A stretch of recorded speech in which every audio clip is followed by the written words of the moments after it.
Hi. So, third video. After my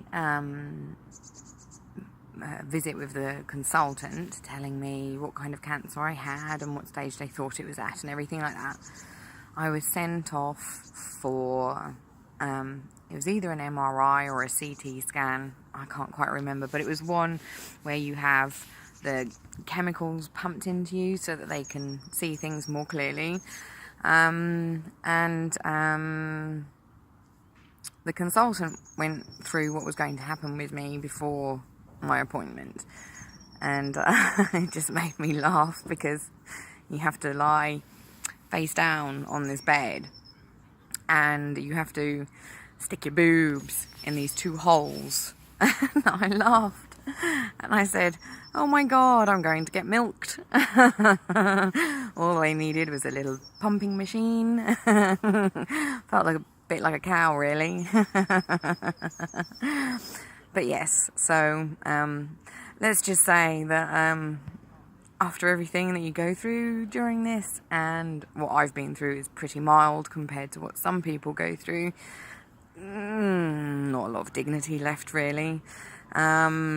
Anyway, so I turned up for my appointment. It was like 2 weeks later, and laid face down on this bed, and then there was two holes, and I had to make sure that my boobs went in these holes, and then my head had to go into another hole, and I looked down it and I was like, oh boy, there is no way I'm going to sit here and just look into this hole with metal all around it for the next 20 minutes, half an hour.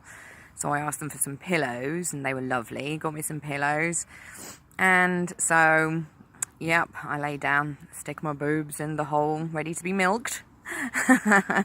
And then put my head on the pillows and went into the CT scan or MRI and got all scanned and everything like that. What do I think about when I went in the machine? Because I've done it several times over the past year now. To be honest, I can't remember. Probably something random like going to sleep, actually, because lying on those pillows, it was really comfy and very relaxing, which is actually what you need. So yeah, it was all good. After that, I had to then wait for another appointment with a consultant, and when I went to that appointment, they told me that the lump was much bigger than they originally thought, and it was closer to stage 3 than it was to stage 2 because of the size of it. And then he told me that I was going to need a full breast removal. And when he sat there and said that, I went, oh, thank God. And him and the breast care nurse that were in the room, they sat there and they looked at me and they were like, wow, we don't get that reaction very often. But I have to say, when I first got told that I had breast cancer, just having the lump out was never an option. I always wanted the whole breast removed, because even just having the lump out, I would have spent the rest of my life thinking, what if it comes back in that breast? What if it comes back? You know, it would have just been a constant worry. So, to be fair, I hadn't wanted to keep any of the breast anyway. So when they said that I was going to get a full breast removal, I was like, oh, thank God. It was such a relief. Such a relief. A lot of people have said, you know, wow, you're like so brave for saying stuff like that and feeling like this. But seriously, the way I saw it was, you know, have the breast removed or keep the cancer. It's not really an option, is it? You know, I would rather have no breast and be healthy than have even the smallest bit left and constantly worry or have it not be healthy or for whatever reason. So to me, it was the only option. There was no other option, none at all.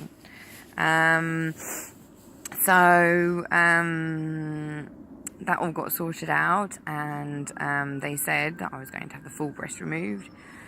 And yeah, massive relief, huge relief.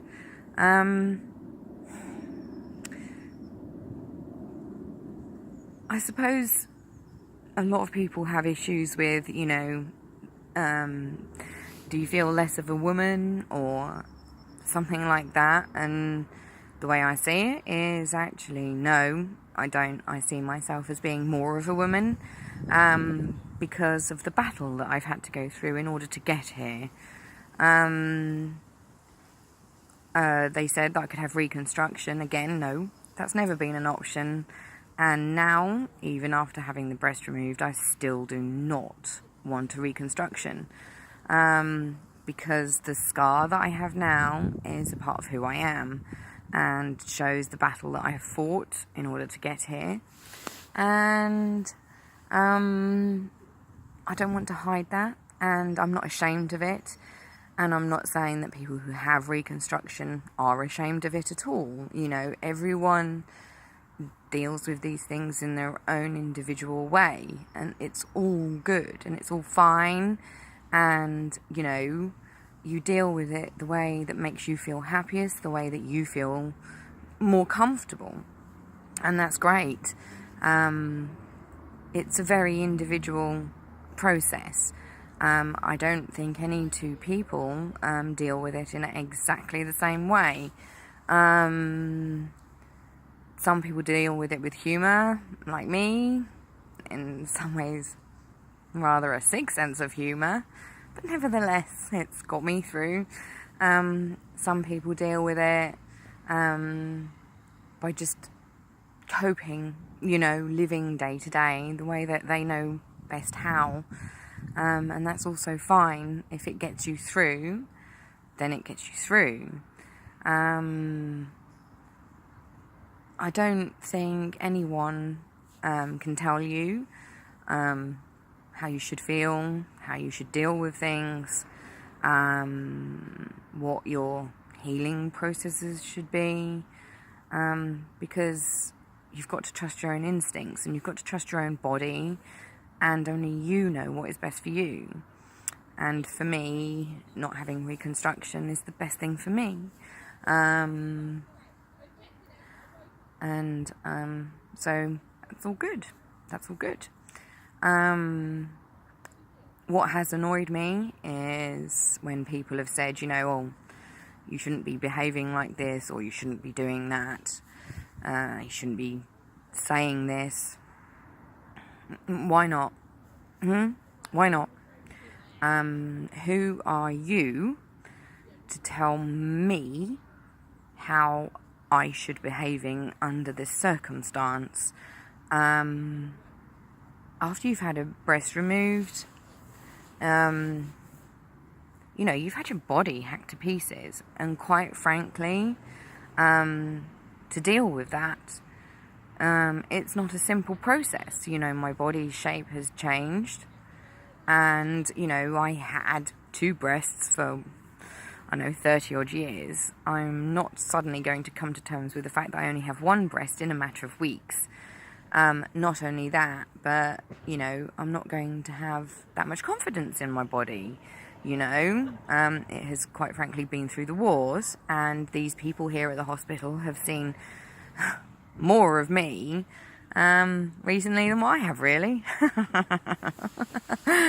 We actually joke about that as well.